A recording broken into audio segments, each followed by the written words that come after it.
आज की क्लास में हम शेपर टूल पे बात करने वाले हैं और ये यहाँ पे शेपर टूल है। शेपर टूल को हम दो तरह से यूज कर सकते हैं। एक तो हम इसको शेप ड्रॉ करने के लिए यूज कर सकते हैं और दूसरा हम दो ओवरलिप शेप के ओवरलिप पोर्शन को डिलीट करने के लिए यूज कर सकते हैं, या फिर हम दो शेप्स को कंबाइन करने के लिए भी इसको यूज कर सकते हैं। मैं हूं आपकी टीचर मुबीना बारी और आप देख रहे हैं एफर्ट फॉर सक्सेस। मज़ीद वीडियोस और अपडेट के लिए आप हमारी वेबसाइट विजिट कर सकते हैं। उसके अलावा आप हमें हमारे फेसबुक पेज पर भी फॉलो कर सकते हैं। मैं यहाँ से शेपर टूल पे क्लिक करूंगी और शेपर टूल पे क्लिक करने के बाद मैं रफली कोई भी शेप ड्रॉ करूं तो ये सॉफ्टवेयर परफेक्टली उस शेप को ड्रॉ करके दे देगा। जैसे आप देखें, अगर मैं यहाँ से इस तरह से शेप ड्रॉ करूं तो आप देखें ये शेप बिल्कुल रफ है, लेकिन जैसे ही मैं इसे छोड़ूंगी ये एक परफेक्ट स्क्वायर मुझे बना के दे देगा। उसके अलावा अगर मैं शेप कुछ इस तरह से ड्रॉ करती हूँ तो अब आप देखें इसने एक रेक्टेंगल बना दिया। और अगर मैं शेप इस तरह से ड्रॉ करूं, एक ट्रायंगल शेप मेरे पास आ गई। और अगर यहाँ से मैं एक राउंड शेप ड्रॉ करूं तो वो एक सर्कल बना देगा। उसके अलावा पॉलीगन शेप भी मैं ड्रॉ कर सकती हूँ। अगर मैं कुछ इस तरह से शेप ड्रॉ करती हूँ, मैं इसकी साइड एक ज्यादा रखूं या कम, ये एक परफेक्ट हेक्सागोन शेप मुझे बना के देगा। हेक्सागोन की 6 साइड्स होती हैं। उसके अलावा ये 45 डिग्री पे भी शेप ड्रॉ करता है। जैसे अब देखें, मैं अगर इस तरह से एक रेक्टेंगल ड्रॉ करूं तो अब आप देखें उसने परफेक्ट 45 डिग्री पे मुझे एक स्क्वायर ड्रॉ करके दे दिया। शेपर टूल से हम बेसिक ज्योमेट्रिक शेप ही ड्रॉ कर सकते हैं। उसके अलावा हम कोई और शेप ड्रॉ नहीं कर सकते। जैसे आप देखें, अगर मैं कोई और कॉम्प्लिकेटेड शेप ड्रॉ करती हूँ कुछ इस तरह से तो आप देखें कुछ भी ड्रॉ नहीं होगा। अगर मैं कोई ओपन पाथ ड्रॉ करूँ तो भी ये ड्रॉ नहीं करता, और अगर मैं कोई कॉम्प्लिकेटेड शेप ड्रॉ करूं तो ये ड्रॉ नहीं करेगा। ये जस्ट बेसिक ज्योमेट्रिक शेप ही ड्रॉ करता है।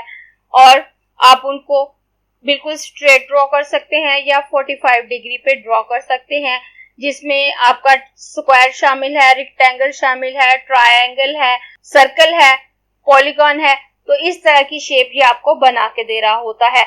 और ये शेप बेसिक शेप में भी मौजूद होती हैं, हम इसकी मदद से भी ड्रॉ कर सकते हैं। उसके अलावा बेसिक शेप में से लेकर भी इन शेप को ड्रॉ कर सकते हैं। और अगर हम शेपर टूल की प्रॉपर्टीज की बात करें तो हमारे पास कोई न्यू प्रॉपर्टी शेपर टूल के हवाले से नहीं आती, लेकिन शेपर टूल की मदद से हम जो भी शेप ड्रॉ करेंगे, जब हम उसको सिलेक्ट करेंगे तो उसी शेप की प्रॉपर्टीज हमारे पास आने लगेंगी। जैसे आप देखें, मैं इस रेक्टेंगल को सिलेक्ट करूं तो रेक्टेंगल की प्रॉपर्टीज आ जाएंगी। हेक्सागोन सिलेक्ट करूं तो इसकी प्रॉपर्टीज आ जाती हैं। अगर सर्कल सिलेक्ट करूं तो इसकी प्रॉपर्टीज आ जाती हैं। और शेपर टूल को हम शेप को सिलेक्ट करने के लिए भी यूज कर सकते हैं। अब आप देखें, मैं यहाँ शेपर टूल पे हूँ, मैंने सिलेक्शन टूल नहीं लिया, लेकिन मैं इसकी मदद से किसी भी शेप को सिलेक्ट कर सकती हूँ। सिलेक्ट करने के बाद इसको मूव कर सकती हूँ, इसको रीसाइज कर सकती हूँ। वो तमाम काम जो मैं सिलेक्शन टूल की मदद से कर सकती हूँ वो मैं शेपर टूल को सिलेक्ट रखते हुए भी कर सकती हूँ। मुझे अलहदा से सिलेक्शन टूल लेने की जरूरत नहीं होती जब मैं शेपर टूल पे काम कर रही होती हूँ। अब मैं यहाँ से कुछ शेप डिलीट कर देती हूँ और इस सर्कल के साइज को थोड़ा सा बड़ा कर लेती हूँ और इसका कलर चेंज करके थोड़ा डार्क कलर फिल कर लेती हूँ मैं इसमें। और उसके बाद इसको सिलेक्ट करके इसका कलर भी चेंज कर लूंगी। मैं इसके साइज को थोड़ा सा छोटा करके यहाँ पे रख लेती हूँ और उसके बाद मैं इसकी कॉपी ले लेती हूँ। और कॉपीज लेने के बाद अब मैं यहाँ से शेपर टूल लूंगी। शेपर टूल से किसी शेप को कंबाइन करने या फिर किसी पोर्शन को कट करने के लिए उसे सिलेक्ट करना जरूरी नहीं। अगर हम सिलेक्ट करेंगे तो उसके बाद ये ठीक से काम नहीं करता, हम बगैर सिलेक्शन बनाए ही उस पे काम कर सकते हैं। अगर मैं इस ओवरलैपिंग एरिया को यहाँ से डिलीट करना चाहूँ तो मैं यहाँ पर माउस का कर्सर रखते हुए जिगजैग अंदाज में इसको ड्रैग करूँ तो आप देखें ये शेप यहाँ से कट गई। और अगर मैं इस बाहर वाली शेप को काटना चाहती हूँ तो मैं यहाँ बाहर की तरफ अपने माउस का कर्सर रखते हुए इस पे अपने माउस का कर्सर लाकर ड्रैग करूंगी तो ये बाहर वाली शेप कट जाएगी। और अगर मैं दो शेप को कंबाइन करना चाहती हूँ तो मैं बाहर से अगर करूंगी तो ये कट हो जाएगा, और अगर मैं इसके अंदर रखते हुए पहले उस एरिया में जिगजैग अंदाज में ड्रैग करूं जो कि एक शेप का है। उसके बाद उसे ड्रैग करते हुए ओवरलिपिंग एरिया पे ले जाऊंगी और उसके बाद ओवरलिपिंग एरिया को क्रॉस करते हुए अपनी नेक्स्ट शेप पे आकर छोड़ दूं तो वो दोनों शेप कंबाइन हो जाएंगी। अब आप देखें ये एक शेप बन चुकी है और इन शेप को कट या कंबाइन करने के बाद मैं इनको एडिट कर सकती हूँ। एडिट करने के लिए मैं यहाँ से शेपर टूल लूंगी और शेपर टूल लेकर अगर मैं इनको सिलेक्ट करूँ तो यहाँ पे एक एरो का निशान मेरे पास आ जाता है।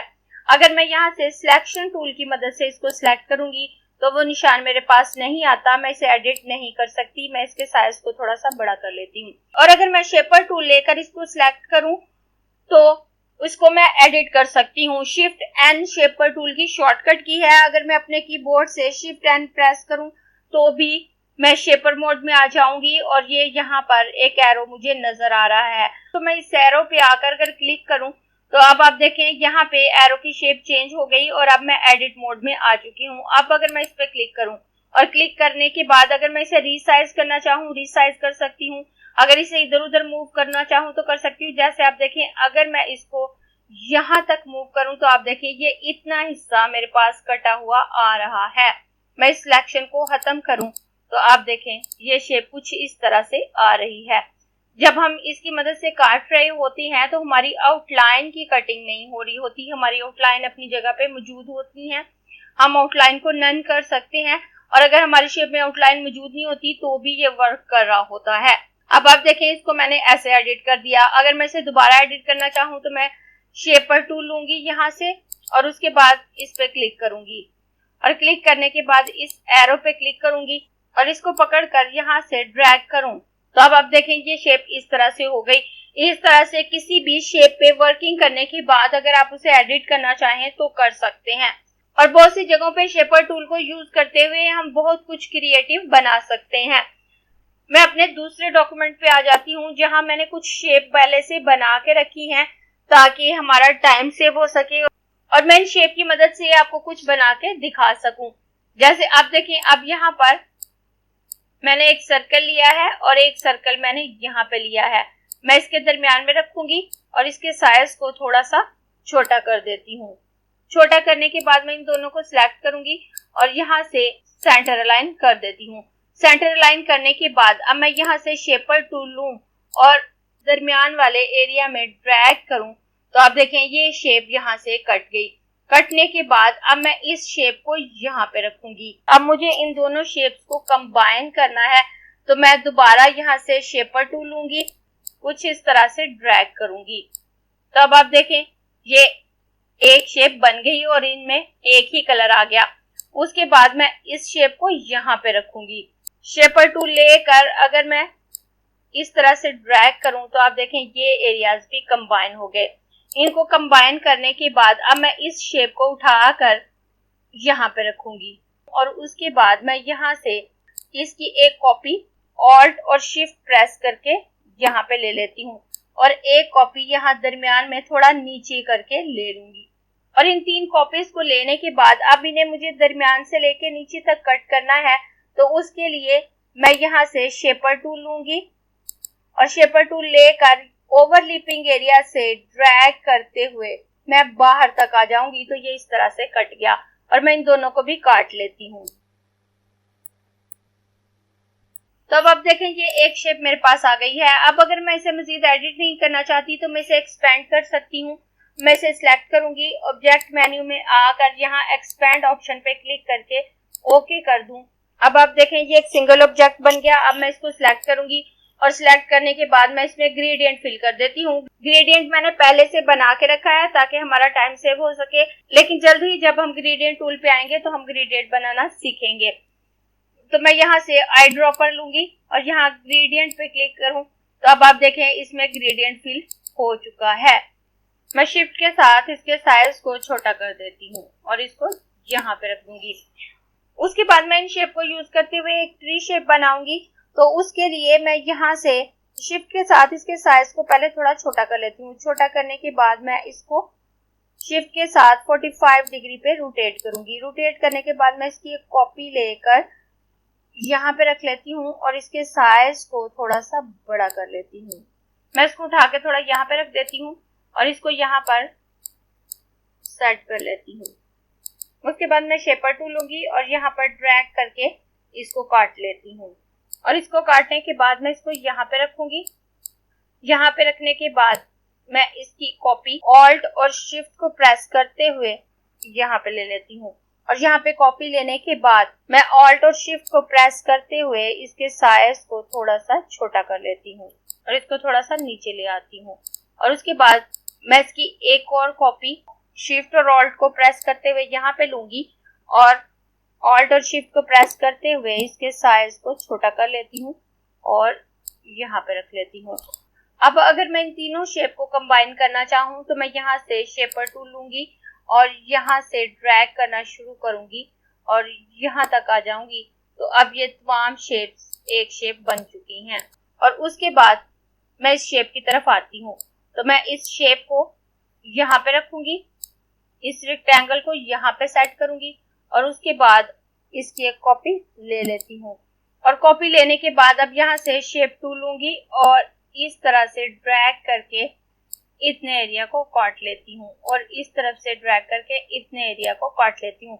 अब यहाँ मेरी आउटलाइन मौजूद थी तो शेप कुछ इस तरह से आ रही है। तो मैं इनको सिलेक्ट करके इनकी आउटलाइन नन कर देती हूँ। और आउटलाइन नन करने के बाद ये शेप मेरे पास आ गई है। अब अगर मैं इसको यहाँ पे सेट करूँ तो अब आप देखें ये एक ट्री शेप मेरे पास आ जाती है। मैं इनको सिलेक्ट करके शिफ्ट के साथ इनके साइज को थोड़ा सा छोटा कर लेती हूँ। उसके बाद मैं इन शेप की मदद से एक हाउस शेप बनाऊंगी।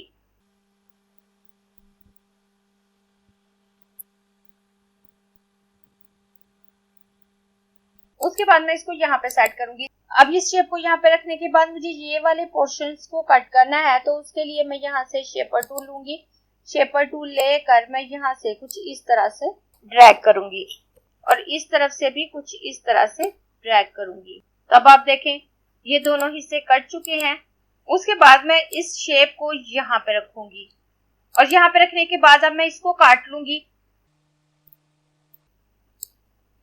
मैं इसको डिलीट कर देती हूँ, इसको डिलीट कर देती हूँ। तो अब आप देखें ये एक हाउस शेप मेरे पास आ चुकी है। इस तरह से आप शेपर टूल को बड़े अच्छे से यूज कर सकते हैं और बहुत से क्रिएटिव आर्टवर्क बना सकते हैं। अगर आपको ये क्लास पसंद आई है तो लाइक कीजिए, अपने दोस्तों के साथ शेयर भी कीजिए ताकि वो भी सीख सके। आप अपने क्वेश्चंस और व्यूज नीचे कमेंट बॉक्स में लिख सकते हैं। और अगर आपने चैनल सब्सक्राइब नहीं किया तो प्लीज सब्सक्राइब कीजिए ताकि आपको आने वाली वीडियोस का नोटिफिकेशन फौरन से मिल सके।